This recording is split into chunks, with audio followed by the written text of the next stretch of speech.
경제가 너무 어려워요. 예? 경제가. 이 남북 대치 상황이 계속되고 영적으로도 굉장히 큰 혼란이죠. 무속문화, 귀신문화, 이 헬로윈 이 문화도 사실 귀신문화 아닙니까? 이 총체적인 위기 가운데 경제적으로, 외교적으로, 남북 상황, 거기다가 또 영적으로도 이런 혼란한 상황 가운데 우리 그리스도인들은 과연 무엇을 어떻게 해야 될까요? 저는 걱정해요. 오늘 본문에도 이런 총체적 난국을 맞이한 이스라엘이 나옵니다. 이 총체적 난국을 이스라엘 사람들은 어떻게 극복했을까? 오늘 본문을 통해서 이런 국가 위기, 재난 위기 가운데 우리 그리스도인들은 어떻게 해야 될지 교훈을 얻었으면 좋겠습니다. 자, 오늘 본문에 나오는 사건은 모세가 시내산에서 40일 동안 하나님께 십계명을 받을 때 일어났어요. 자, 모세가 출애굽한 이스라엘 백성들을 시내산으로 데리고 와서 이스라엘 백성들을 시내산 아래에 두고 혼자 시내산 위로 올라갔습니다. 40일 동안 하나님께 십계명을 받지요. 200만 명 이스라엘 백성들이 이제 마음이 동요하기 시작합니다. 모세는 어디로 갔나? 도망간 거 아니야? 우리가 이 사막에서 죽는 거 아니야?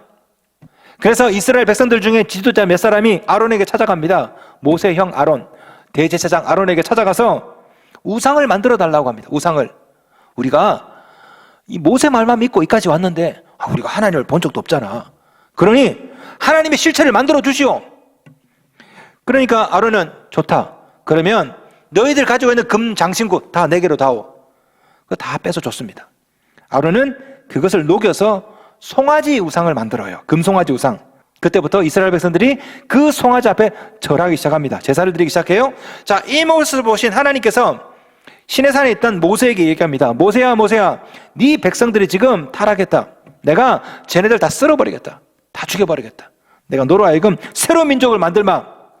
이러니까 모세가 하나님께 애원합니다. 하나님, 그러지 마십시오. 그렇게 되면 아브라함, 이삭, 야곱하고 맺었던 언약은 도대체 뭡니까? 하나님, 우리 백성들 용서해 주세요. 하나님께서 알았다. 내가 죽이지 않으마. 자, 그래서 이제 하나님을 달래고 모세가 십계명을 들고 내려와서 보니까 가관도 아닌 거야. 우상 섬기고 그 앞에서 난잡하게 춤을 추고 있고, 야, 이 모세가 화가 머리끝까지 났어요. 결국 십계명 돌판을 아래로 떨어뜨려서 부숴버리죠. 그래도 화가 안 풀린 모세가 송아지 우상을 다 두드려서 부숴서 가루로 만들어서 다 마시게 합니다. 이 모세는 어떻게 하다가 이 상황이 됐는지 이해가 안 되는 거예요. 도저히 이해가 안 된 모세는 대제사장이자 형 아론에게 물어봅니다. 32장 21절. 모세가 아론에게 이르되 이 백성이 당신에게 어떻게 하였기에 당신이 그들을 큰 죄에 빠지게 하였느냐. 자, 이러니까 아론은 변명을 늘어놓으며 백성 탓을 해요. 32장 23절. 그들이 내게 말하기를 우리를 위하여 우리를 인도할 신을 만들라. 다시 말하면 내가 그러려고 한 게 아니라 이스라엘 백성들이 와가지고 우상을 만들어 달라고 했다고. 내 책임이 아니라는 거야. 백성들이 그렇게 했다는 거예요. 자기는 하라고 했을 뿐이라는 거지. 슬그머니 이제는 모세 탓을 합니다. 32장 23절. 이 모세 곧 우리를 애굽 땅에서 인도해 있는 사람은 어찌 되었는지 알 수 없노라 하기에 무슨 말입니까? 당신이 시내산 위에 올라갔잖아.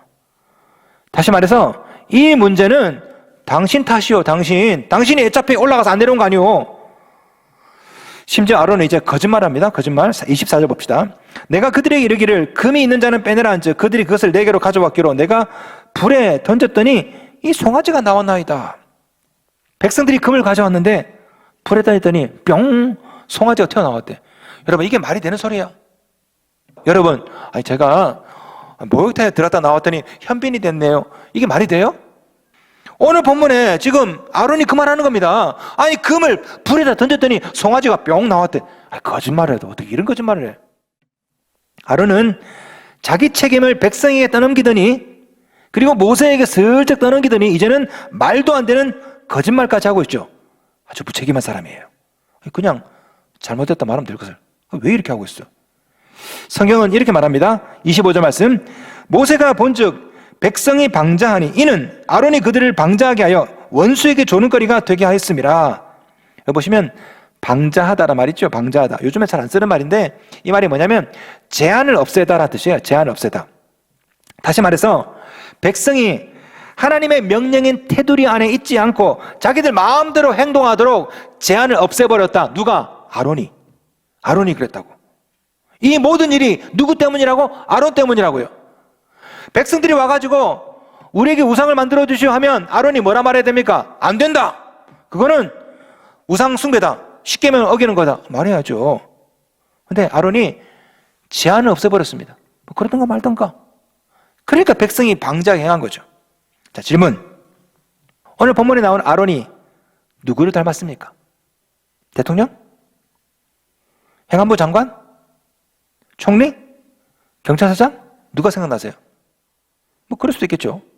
근데 저는 오늘 말씀을 읽을 때 우리 교회가 생각났어요. 우리 그리스도인이.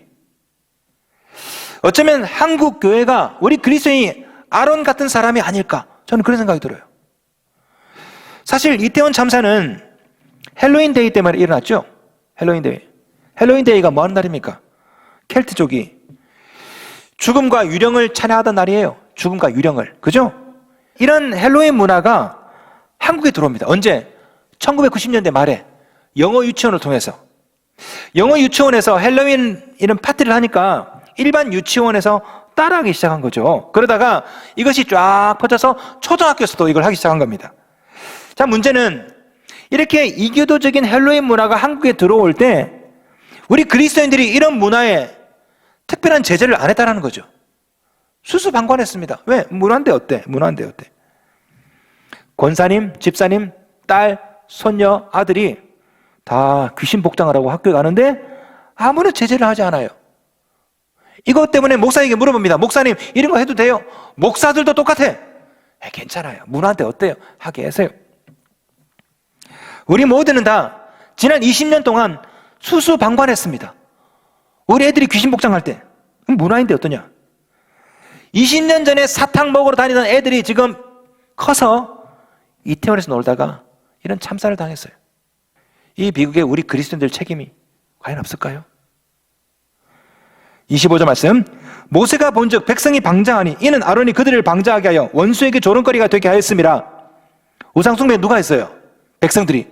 근데 원인이 누구래요? 성경 보시니까 아론이 그랬대. 아론이 방자하게 행했대. 테두리를 다 무너뜨려 보는 거죠. 어쩌면은 우리도 오늘 본문에 나오는 아론이 아니었을까요? 믿는 우리도 이런 헬로윈 문화가 있을 때 수수방관했습니다. 문화인데 뭐 어때? 집사님, 권사님, 자제들이 귀신 복장을 하고 드라큘라 복장을 하고 돌아다닐 때 그러지 마라 한마디 말 못했어요. 여러분, 집사님이라면, 권사님이라면, 장로님이라면 자녀가 귀신 복장을 할 때 학교에다 항의를 했어야죠. 우리는 믿는 집안입니다. 이런 거 안 합니다. 말을 했어야죠. 아니면 학교를 보내지 말던가. 근데 우리는요, 혹시라도 우리 애가 왕따 당할까봐, 혹시라도 불이익을 당할까봐 수수방관했다고. 이 자녀들이, 청년들이 어릴 때부터 헬로윈 데이를 하면서요, 귀신 문화에 친숙합니다. 친숙해. 귀신, 무당. 친숙하다 보니까 세계관이 바뀌어요. 세계관이. 교회는 안 나가도 전보로는 갑니다. 친숙하기 때문에. 그래서 TV 예능 프로에 뭐가 나와요? 무릎팍도사가 나와. 무엇이든 물어보살이 나와. 거기에 보살이 나오고 점쟁이가 나와서 점을 봐주는 그런 예능이 나온다고. 여러분, 만약에 그 TV 프로에 목사가 나와서 무엇이든 중보기도 해주삼, 만약 이런 프로가 있다면 그게 방영이 되겠습니까? 아마 종교 편향에서 아마 항의 엄청 받을 거예요. 그런데 무당은 괜찮아. 보살은 괜찮아. 왜 목사는 왜 안 돼? 이 땅에 무당이 100만 명 있습니다. 목사가 10만 명 있고, 목사 10배가 무당이야. 지난 20년 동안에 이 나라 이민족에 얼마나 무당 문화, 이 귀신 문화가 많이 스며들었습니까? 여기에 우리 그리스도인들이 과연 뭐라 말했을까요? 우리가 침묵했잖아요. 우리가 수수방관했잖아요.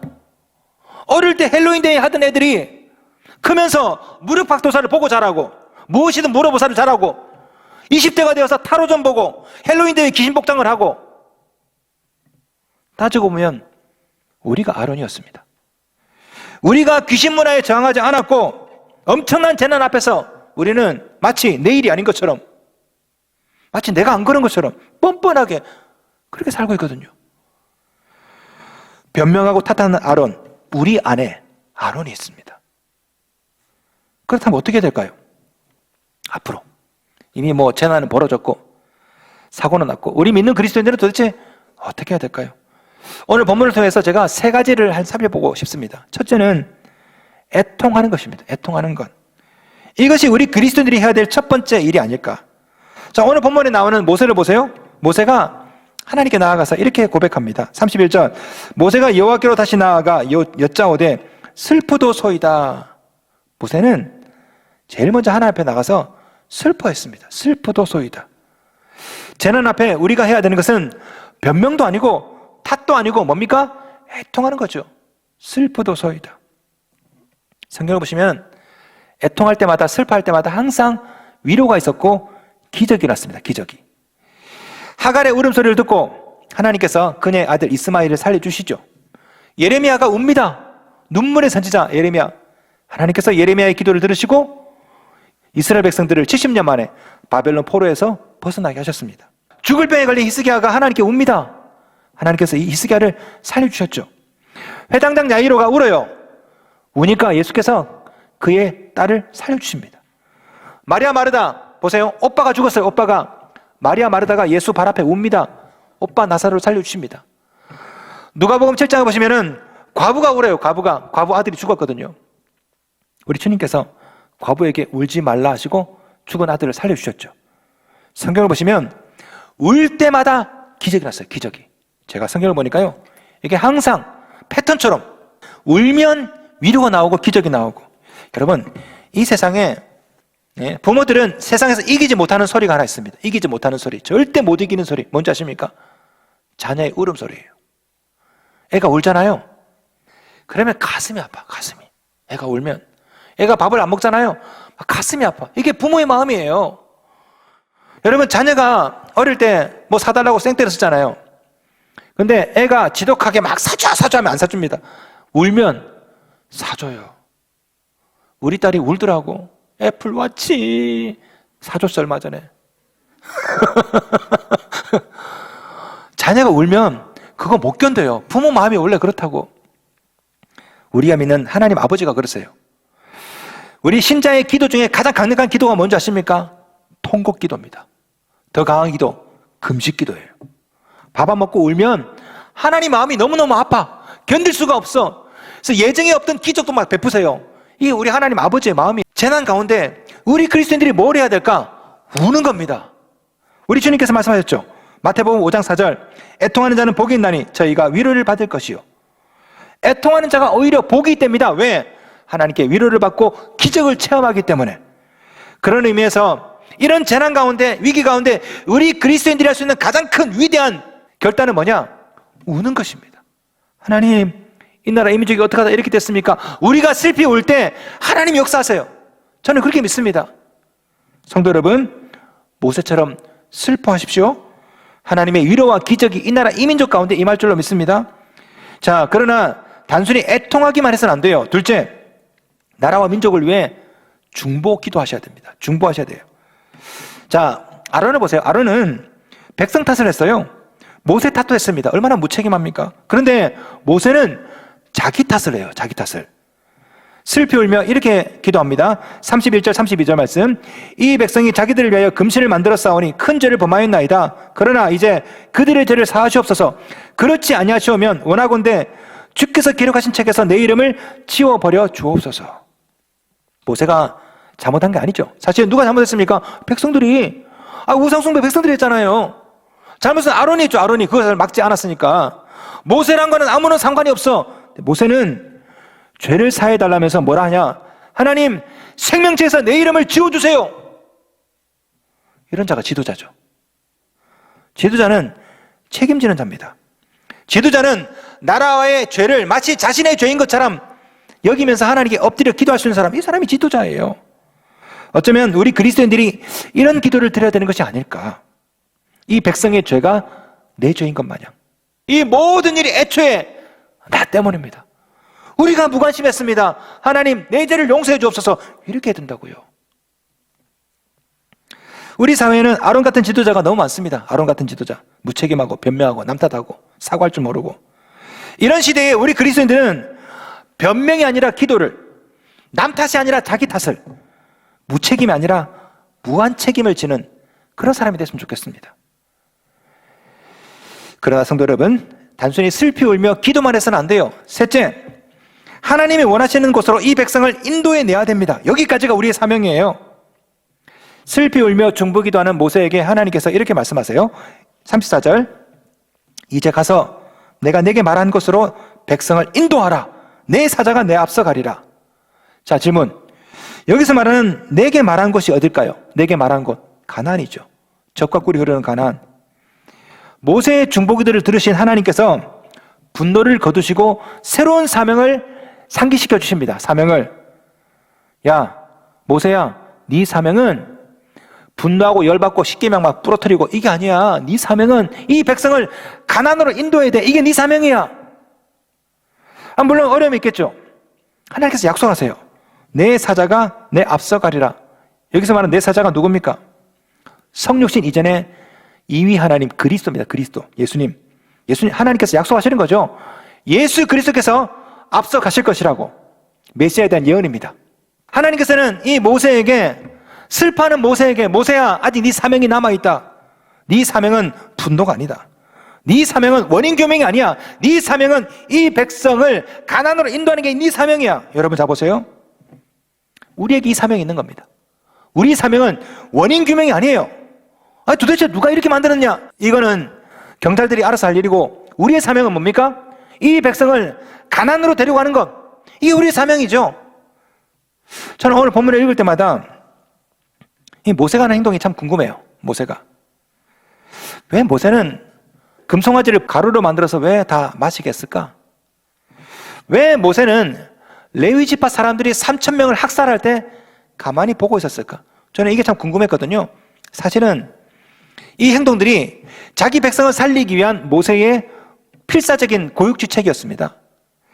이 당시 고대 군동에서는요, 두 나라가 싸워요. 두 나라가 싸우면 한 나라가 이기잖아요. 이기면 진 나라가 섬기는 우상이 있죠. 그 우상을 다 부숴가지고 가루로 만들어서 진 나라 왕과 신하들에게 다 마시게 했답니다. 우리 신이 이겼다고. 지금 모세가 그 행동을 하는 겁니다. 우상을 다 부숴서 가루로 만들어서 이스라엘 사람들에게 다 마시겠어요. 왜? 니네들이 섬기던 그 금송아지는 졌다. 패배한 신이다. 여호와 하나님이야말로 신중의 신이다. 이것을 직접 퍼포먼스로 보여준 거야. 그래서 갈아서 다 마시게 한 거죠. 그리고 모세는 3,000명 되는 사람을 처단합니다. 정확히 말하면 레위 지파 사람들이 처단한 거죠. 자, 이 3,000명은 아마도 끝까지 회개하지 않고 모세에게 반기를 들었던 아마 그런 사람이었던 걸로 추정합니다. 모세는요, 이 3,000명을 잃더라도 이 백성을, 나머지 백성을 구하려고 했어요. 왜? 30장 10절 보세요. 하나님께서 이렇게 말씀했습니다. 그런즉 내가 하는 대로 두라. 내가 그들을 진노하여 그들을 진멸하고 너를 큰 나라가 되게 하리라. 하나님께서 이 백성들을 다 죽이려고 하셨거든. 모세는요, 순간적으로 판단해야 됩니다. 야, 내가 지금 우물쭈물하다가는 하나님께서 이 백성 다 죽이겠구나. 그래서 모세는요, 3,000명의 희생을 각오하고서라도 나머지 백성을 구하려고 했던 것이죠. 모세는 신속하게 책임을 다한 겁니다. 왜? 어쨌든 간에 이 백성들 이끌고 가나안으로 가야 되거든. 결국 어떻게 됩니까? 하나님께서 용서하시고 살려주십니다. 깨트린 십계명도 다시 새겨주시죠. 그리고 기어이 40년 만에 가나안에 들어갑니다. 여러분, 바로 이런 사람이 지도자죠. 지도자는 책임지는 사람이에요. 행동하는 사람이라고. 오늘날 우리 그리스도인들이 바로 이런 일을 해야 됩니다. 청년들 사이에 십계명이 무너졌죠. 우상을 섬기고 우상에게 찬양을 하고 정부 당국자는 무책임한 변명을 막 하고 있고요. 이럴 때 우리 그리스도인들은요, 슬피 울며 기도만 하면 안 돼요. 행동하는 양심을 보여줘야 됩니다. 그게 뭡니까? 잘못된 길로 나아가는 청년들을 바른 길로 인도해야죠. 젖과 꿀이는 가나안으로 인도해야 된다고. 이게 우리의 책임이에요. 하나님께서 말씀했습니다. 34절, 이제 가서 내가 내게 말한 곳으로 백성을 인도하라. 우리 그리스도인들은 이 백성을 바른 곳으로 인도해야 될 책임이 있습니다. 엉망이 된 이 나라 이 민족, 방향을 잃어버린 이 민족, 우상을 숭배하는 이 나라 이 민족, 귀신문화 무당문화가 판을 치는 이 나라 이 민족, 우리는 그들 모두를 가나안으로 인도해야 될 책임이 있다고. 이것이 우리에게 맡겨진 하나님의 선교적인 사명입니다. 이번 이태원 참사 사고 당시에 의사들이 와가지고 심폐소생술을 막 합니다. 그때 지나간 한 아가씨가 있었어요. 그때 의사가 이런 얘기를 합니다. 죄송하지만 저 지금 널브러져 있는 시신들 손과 좀 다리를 좀 모아주시겠습니까? 왜냐하면 팔이 대자로 벌어진 상태에서 이렇게 죽으면 몸이 굳는다면서요. 그러면 이게 안 오므려진대요. 그래서 관에도 안 들어간답니다. 그 처리가 굉장히 어렵다고 그러더라고요. 그래서 의사가 지나가는 여자에게, 아가씨에게 부탁한 거죠. 저 손과 다리 좀 오므려 달라고. 여러분 얼마나 무섭습니까? 시체가 수백 구가 쫙 있는데 다 막 이 가슴뼈가 다 내려앉고 얼굴이 다 한몰이 되고 피가 낭자하고 얼마나 무섭겠어요. 근데 이 여자분이요, 그 부탁을 들고 일일이 손을 모으고 다리를 모았대요. 다. 나중에 어떤 기자가 물어봤습니다. 이 여자에게. 무섭지 않았어요? 그랬더니 이 여자분이 인터뷰에 이렇게 대답을 했습니다. 뭐라도 해야 할 것 같아서요. 돌아가셨지만 고생이라도 덜 하시게 손을 계속 모으고 다녔어요. 저는 그 여학생을 보면서 행동하는 양심을 보았습니다. 지도자들이 책임을 떠넘길 때 지금도 누군가는 책임을 지는 자들이 있습니다. 어쩌면 우리 그리스도들이 이런 책임을 지는 사람이 되어야 되지 않을까요? 156명이 죽었습니다. 사람이 죽었다고요. 그런데 다들 책임 소재 파악만 혈안이 되어 있어요. 사람이 죽었다고, 사람이. 어떤 사람은 북한 소행이래, 북한 소행. 어떤 사람은 이걸 계기로 지지율 반등의 기회로 삼아야 된대. 사람이 죽었다고, 사람이. 어느 누구도 울어주는 사람이 없습니다. 어느 누구도 이것이 내 책임이라 말하는 사람이 없어요. 이럴 때 우리 그리스도인들은 울어줘야 됩니다. 이럴 때 우리 그리스도인들이 함께 중보기도 하고, 이럴 때 우리 그리스도인들이 팔을 걷어붙이고 함께 책임을 지고. 오늘 본문에 책임을 지는 지도자 모세가 나오고 무책임한 아론이 나옵니다. 변명하는 아론이 나오고 중보기도 하는 모세가 나오죠. 남 탓하는 아론이 나오고 자신을 탓하는 모세가 나오죠. 여러분은 아론 같은 사람입니까? 모세 같은 사람입니까? 우리 그리스도인들은 아론이 아니라 모세 같은 사람이 되어야 될 줄로 믿습니다. 재난 앞에, 고난 앞에 남 탓하지 마시고, 변명하지 마시고, 원인 규명하지 마시고, 그건 다른 사람들이 알아서 할 거예요. 우리 그리스도인들은 슬피 울며 중보하며 책임을 지는 자들이 되었으면 좋겠습니다. 하나님은 그런 사람들을 통해서 또다시 구원의 역사를 이루실 줄로 믿습니다.